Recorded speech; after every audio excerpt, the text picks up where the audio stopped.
বাংলাদেশকে পুরোপুরি ঘিরে ফেলার পরিকল্পনা নিয়ে ভারত যখন সীমান্তে তৎপরতা বাড়িয়েছে তখনই ঘটল বিস্ফোরণ। না, চীন বা বাংলাদেশ নয়, খোদ সেই দেশের মানুষই সেভেন সিস্টার্স ভেঙে আলাদা খ্রিস্টান রাষ্ট্র গঠনের তৎপরতা শুরু করেছে, যার নাম ট্রাম্পল্যান্ড। দেশটির উত্তর পূর্বাঞ্চলের 7টি রাজ্যের মধ্যে কেবল অরুণাচল ছাড়া বাকি 6টি রাজ্য নিয়ে একটি নিরাপদ খ্রিস্টান আবাসভূমি গঠনের প্রস্তাব দিয়েছে খালিস্তানপন্থী সংগঠন সিক্স ফর জাস্টিস। প্রস্তাবিত এই আবাসভূমির নাম ট্রাম্পল্যান্ড রাখার আহ্বান জানানো হয়েছে।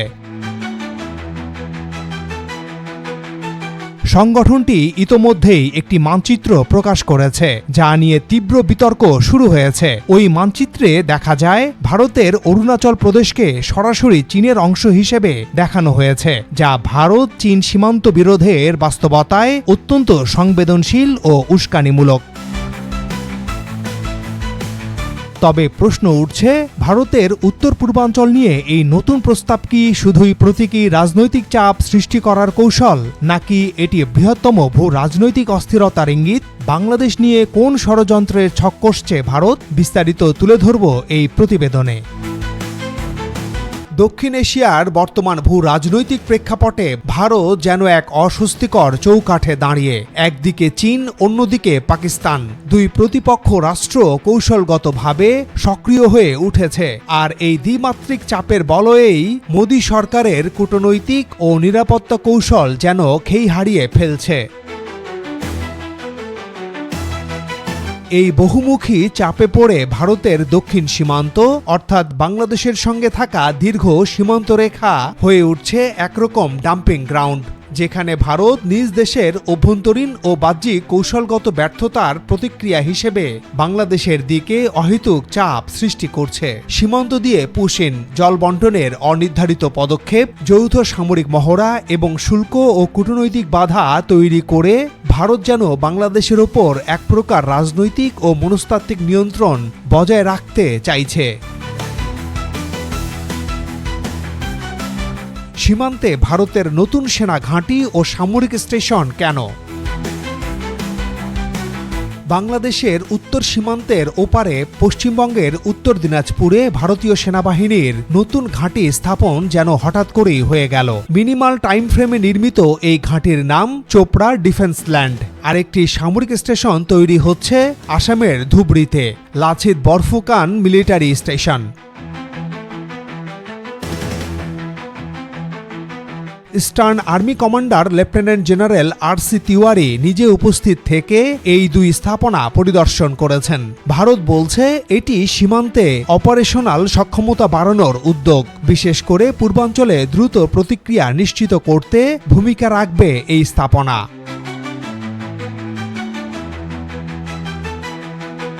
কিন্তু সময়টা লক্ষ্য করলে বিষয়টি কেবল সামরিক প্রশিক্ষণ বা সীমানা রক্ষার বিষয় নয়, বরং এটি আঞ্চলিক রাজনৈতিক বাস্তবতার সঙ্গে সরাসরি যুক্ত। কারণ বাংলাদেশের ভেতরে রাজনৈতিক অস্থিরতা, চীনের অর্থনৈতিক প্রভাব, লালমনিরহাটে আধুনিক বিমান ঘাঁটি নির্মাণ এবং তিস্তা প্রকল্পে বেইজিংয়ের আগ্রহ, এসব ভারতীয় নীতি নির্ধারকদের মনে এক ধরনের সংশয় তৈরি করেছে। তাই সীমান্তের ওপারে নতুন ঘাঁটি, নতুন মোতায়েন, এসব নিয়ে নয়াদিল্লি হয়তো নিশ্চিত করতে চাইছে উত্তর পূর্ব ভারতের নাজুক শিলিগুড়ি করিডোর বা চিকেন নেক যেন কোনো পরিস্থিতিতেই অরক্ষিত না থাকে। লালমনিরহাট বিমান ঘাঁটি ও ভারতের ভয়। লালমনিরহাট বিমানবন্দর, যা একসময় দ্বিতীয় বিশ্বযুদ্ধের সময়কার আকাশ ঘাঁটি ছিল, আজ আবার বাংলাদেশের নজরে এসেছে। সরকার এই পরিত্যক্ত বিমানবন্দরকে আধুনিক আকাশ ঘাঁটিতে রূপ দিতে চায়, যা উত্তরবঙ্গের আকাশপথে এক নতুন সম্ভাবনা তৈরি করবে। কিন্তু এখানেই ভারতের অস্বস্তি। চিকেন নেক অর্থাৎ শিলিগুড়ি করিডোর থেকে এই লালমনিরহাটের দূরত্ব খুবই কম, আর এই করিডোরই ভারতের উত্তর পূর্বাঞ্চলকে বাকি মূল ভূখণ্ডের সঙ্গে যুক্ত রাখে। অর্থাৎ ভারতের কৌশলগত দৃষ্টিতে এটি তাদের লাইফলাইন।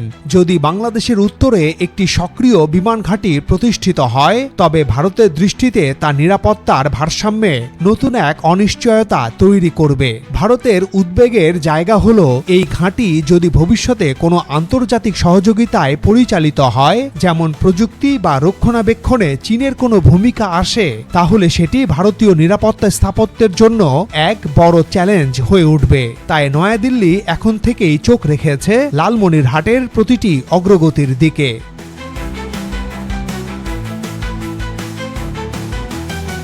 বাংলাদেশের জন্য এটি শুধুই একটি অবকাঠামোগত প্রকল্প নয়, বরং জাতীয় নিরাপত্তা ও সার্বভৌম সিদ্ধান্তের প্রতীক। কিন্তু ভারতের জন্য এটি ভয়, সন্দেহ এবং আঞ্চলিক প্রতিযোগিতার কেন্দ্রবিন্দু।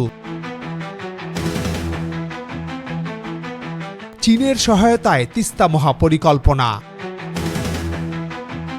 তিস্তা নদী কেবল পানির উৎস নয়, এটি এখন আঞ্চলিক রাজনীতির প্রতীক। বাংলাদেশের উত্তরে চীনের সহায়তায় বাস্তবায়িত হতে যাওয়া তিস্তা মহাপরিকল্পনা ভারতের কূটনৈতিক বৃত্তে বেশ আলোচনায়, কারণ দীর্ঘদিন ধরে ভারত বাংলাদেশের মধ্যে তিস্তা চুক্তি ঝুলে থাকলেও এখন চীন সরাসরি তাতে অংশ নিচ্ছে। এটি ভারতের কাছে কেবল নদী ব্যবস্থাপনা নয়, বরং এক নতুন ভূ রাজনৈতিক বাস্তবতার ইঙ্গিত।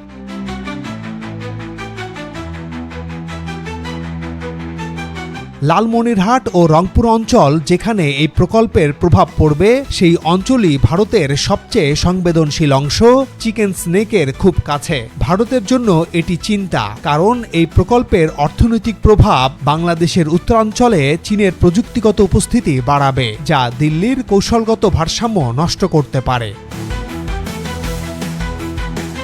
বাংলাদেশের জন্য এটি এক নতুন দিগন্ত, পানি ব্যবস্থাপনা, কৃষি উন্নয়ন ও আঞ্চলিক সংযোগে এক যুগান্তকারী উদ্যোগ। কিন্তু ভারতের জন্য এটি চিকেন স্নেক অঞ্চলে নিজেদের প্রভাবক্ষেত্র হারানোর আশঙ্কা। তাই সীমান্তে সামরিক উপস্থিতি বাড়ানো, নতুন ঘাঁটি নির্মাণ, এসব পদক্ষেপকে অনেক বিশ্লেষক দেখছেন প্রতিরোধমূলক প্রতিক্রিয়া হিসেবে।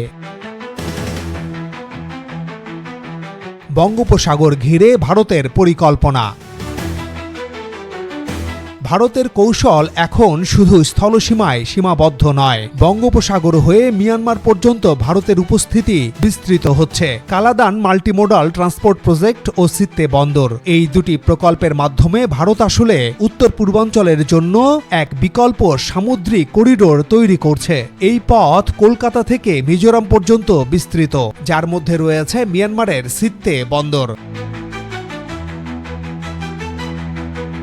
ভারতের কৌশলগত চিন্তা এখানে খুব পরিষ্কার, বাংলাদেশের ভৌগোলিক নির্ভরতা ছাড়াই উত্তর পূর্বাঞ্চলের সঙ্গে যোগাযোগ রাখা, অর্থাৎ বাংলাদেশকে বাইপাস করে এক সমান্তরাল বাণিজ্য ও সামরিক করিডোর তৈরি করা। এই প্রকল্পগুলোর অর্থনৈতিক দিক যেমন শক্তিশালী, তেমনি এর ভূ রাজনৈতিক তাৎপর্য গভীর। বঙ্গোপসাগরের প্রবেশপথে অবস্থান নেওয়ার মাধ্যমে ভারত কার্যত দক্ষিণ পূর্ব এশিয়ার বাণিজ্য পথের ওপর নিয়ন্ত্রণ রাখতে চায়। ফলে একদিকে পশ্চিমবঙ্গ থেকে আসাম পর্যন্ত সীমান্তে সামরিক বেষ্টনী, আর অন্যদিকে বঙ্গোপসাগর থেকে মিজোরাম পর্যন্ত করিডোর।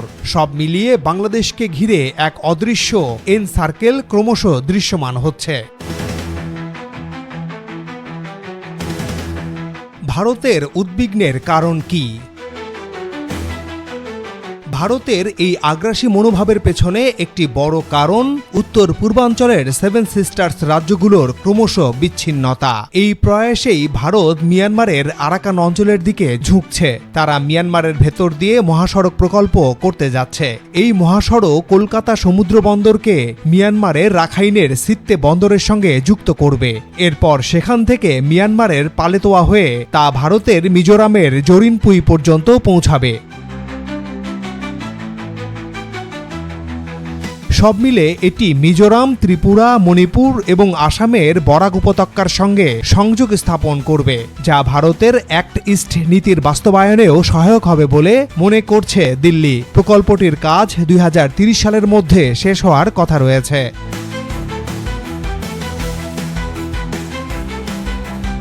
বাংলাদেশের দক্ষিণ পূর্ব সীমান্তে মিয়ানমারের আরাকান রাজ্য। গত কয়েক বছর ধরে এই রাজ্যটি সংঘাতে জর্জরিত। বর্তমানে এই রাজ্য আরাকান আর্মির দখলে এবং তারা বাংলাদেশের সীমান্তে নানা অপতৎপরতা চালাচ্ছে, যা নিয়ে বাংলাদেশ উদ্বিগ্ন। এদিকে ভারত আরাকান হয়ে মিয়ানমারের অন্য রাজ্য দিয়ে করিডোর ব্যবহারের যে উদ্যোগ নিচ্ছে তা এই অঞ্চলকে আরও জটিল পরিস্থিতির মধ্যে ফেলে দিচ্ছে।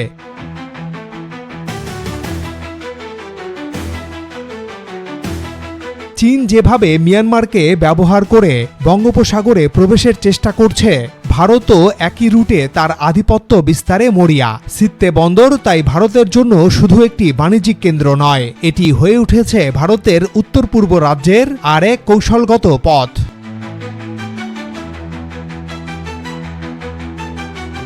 বাংলাদেশ কি করবে? একদিকে সীমান্তে কাঁটাতার, অন্যদিকে পশ্চিমবঙ্গ থেকে ত্রিপুরা পর্যন্ত আঞ্চলিক নিয়ন্ত্রণ, আর এখন বঙ্গোপসাগর হয়ে আন্দামান থেকে মিজোরাম ও মণিপুরের করিডোর দিয়ে বাংলাদেশের দক্ষিণ পূর্বে এক প্রকার বৃত্ত তৈরি করছে নয়াদিল্লি। মিয়ানমারের সিত্তে বন্দর এবং কালাদান প্রকল্পের মাধ্যমে ভারত চায় বঙ্গোপসাগরের প্রবেশপথ নিজেদের হাতের মুঠোয় রাখতে। এই পরিকল্পনাকে অনেক বিশ্লেষক বলছেন চীন এবং বাংলাদেশকে একসাথে ঘিরে ধরার নীল নকশা।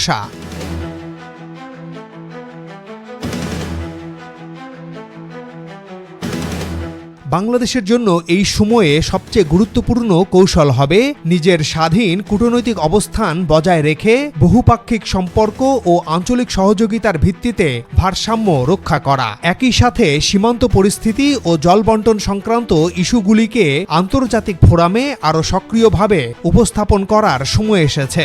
পাশাপাশি বাংলাদেশের সামরিক সক্ষমতা বাড়ানো এখন সবচেয়ে জরুরি।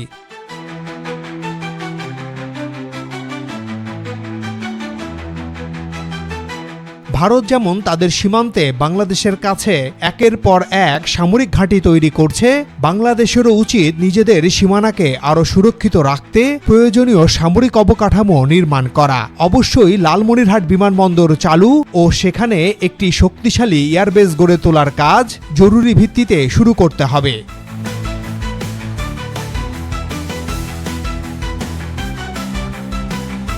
বাংলাদেশ ভারতের মধ্যে মোট সীমান্তের দৈর্ঘ্য 4156 কিলোমিটার। এর মধ্যে 180 কিলোমিটার নদী ঘেরা, যার মধ্যে প্রায় 79 কিলোমিটার এলাকা সুন্দরবনের অন্তর্গত।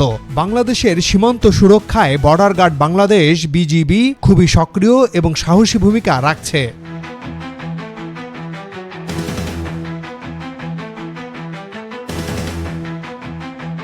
তবে এটা নিশ্চয়ই সরকার ও সশস্ত্র বাহিনীর নীতি নির্ধারকদের ভাবনায় আছে যে বর্তমান বিশ্ব ভূ রাজনীতি একেবারে অন্যরকম। ছোট ছোট দেশগুলো এখন সামরিক সক্ষমতা বৃদ্ধি করছে। এখন বাংলাদেশের প্রতিটি কৌশলগত সীমানায় অত্যাধুনিক সামরিক অবকাঠামো নির্মাণ, আকাশ প্রতিরক্ষা ব্যবস্থা পুরোপুরি ঢেলে সাজানো এবং দেশেই উন্নত প্রযুক্তির অস্ত্র ও গোলাবারুদ তৈরির কারখানা বৃদ্ধি করতে হবে।